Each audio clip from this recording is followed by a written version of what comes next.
Hey everyone, Wadek welcoming you to Game 1 of a Best of 5 series from the final of the December edition of the Kaspersky Arena.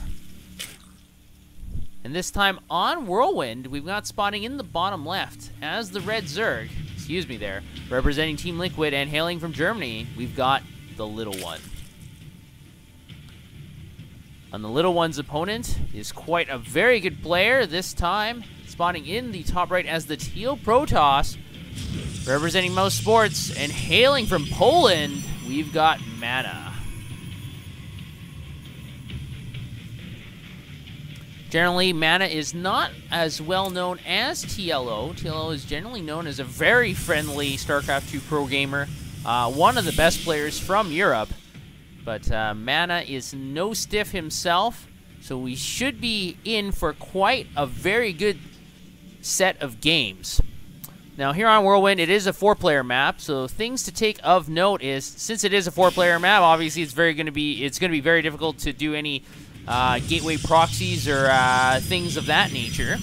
But also the Xel'Naga Tower in the middle of the map is quite useful in this matchup because they have spawned at cross-spawn locations.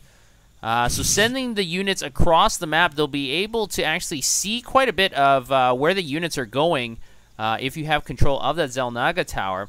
If they were spawned next to each other, then this Xel'Naga Tower would not be that useful. So that is one thing to take a note of. So controlling the Xel'Naga Tower could be a key to victory. Another thing to take notice here is this third base, if you want to go for it here. There are 2 locations and there are destructible rocks here.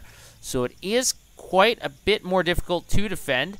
This base is also difficult to defend because it has the same setup with those destructible rocks.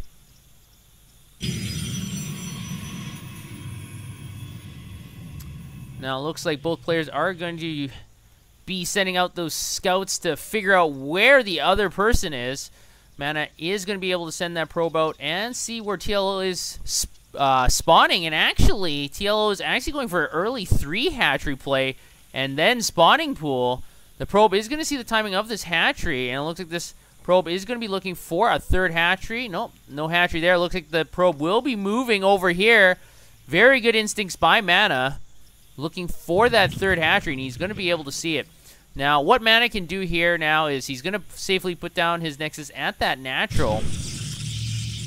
And then he'll have to decide what he wants to do next. Is he going to harass?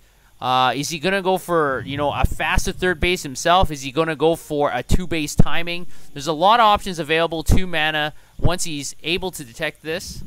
Early 3-base opening by TLO. So really be up to Mana how he's going to counter this. Now, if he's not able to do a lot of economic damage or get some economic advantage himself, then TLO can quickly run away with the game. So this is really up to Mana. It's going to be up to him on what he does, not so much what TLO does, in my opinion. It looks like Mana is going to be blocking off this natural. So it looks like TLO will be able to safely get that 1-base advantage over his non-Zerg opponent. That is the golden rule. As a Zerg player, you want 1 more base over your non-Zerg opponent, as those hatcheries are very key vital structures for producing not only drones, but also every other unit in the game. We do have Zergling speed started for TLO, so he'll be able to get those very quick Zerglings in about a minute and a half. It looks like Mana is going to cede map control over to TLO. I don't see any real indication that Mana wants to have control of that map. Now, Mana is going to be moving across the map with his Mothership Core and that first Zealot, it looks like. And there is a proxy pylon being set up very close to this 3rd base. So Mana wants to be aggressive here. I think this is the right idea. You want to try and do some economic damage to your opponent. The Zergling is going to get fired down on. Look at TLO is not paying attention. And then Zergling is going to go down for the low cost of nothing. And the Zerglings have been able to spot the warping of 3 Zealots. So TLO knows exactly what is coming, and he knows exactly where it's coming from. There are 4 drones at this base. No Spine Crawlers. A few Zerglings, and no Queens. So this base is going to be under heavy fire very soon. The 4 Zealots have arrived, going directly for those drones. Looks like the drones are going to be able to pull away, and instead that hatchery is going to get focused down. Now, Mana has to be very careful here with these reinforcing Zealots, because if he's not paying attention, they can get easily surrounded. It looks like We are going to get a pincer attack, but who is covering who? The Zealots are chopping away at the Zerglings. The Zerglings are trying to focus on this smaller group of 3 Zealots over to the east. You're going to be able to get rid of all those 3 Zealots, but the reinforcing Zealots from the west have been able to come in there. And now it looks like TLO is trying to deal with these Zealots once again and trying to split them up. But unfortunately, Mana, with great control, was able to deal with those Zerglings very effectively. And we have 26 Zerglings in the production queue for TLO, but it's not going to be enough. That hatchery is going to go down. TLO is able to scout out what's exactly happening in Mana's base, but that's not going to help him too much as all the action is happening on his side of the map.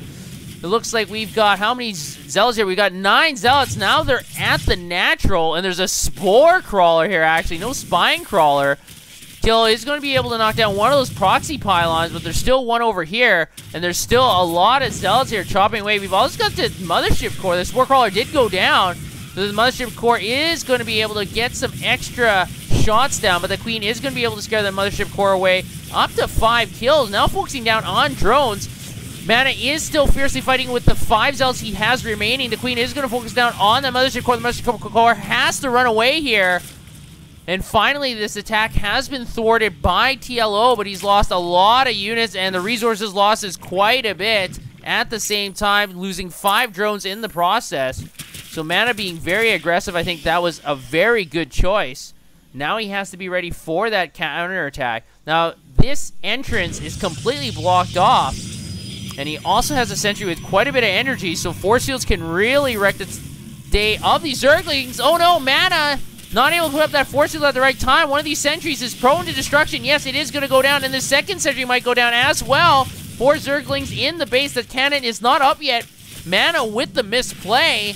It looks like these Zerglings may be able to do some damage here. We have 3 Zerglings here. They are going to retreat after that force field subsides, but losing 2 sentries. At the same time, we do have Zealots chopping away at that natural base of TLO's once again, and with that time warp as well. But it looks like the Zealots do not care, excuse me. They are going to focus down on these drones as well as that lair. So more drones are being sacrificed. We have 9 more drones being destroyed by Mana. The Zerglings have been called to reinforce this position. Is this lair going to be able to survive? A transfuse does go down. It looks like this lair will survive. The Mothership Core will have to withdraw. This lair is down to 148 hit points. Once again, Mana is being very aggressive here. He's got 4 Zealots whacking away at all these Zerglings. I think the Zerglings should be able to deal with these Zealots, but can they deal with the reinforcing 4 over to the right? I don't think so. And now this Mothership Core and these 4 Zealots are going to be able to focus down once again on this 3rd hatchery. TLO is desperate to get this 3rd hatchery up, even though the resources lost, it has been evened up quite a bit. TLO still doesn't have a lot of larvae to use, and it looks like this hatchery will go down to that Mothership Core. Up to 10 kills. This Mothership Core is quite the warrior. And it looks like we're going to be facing a lot of Zealots once again. 10 Zealots are coming in here, but we do have Mutalisks coming out already.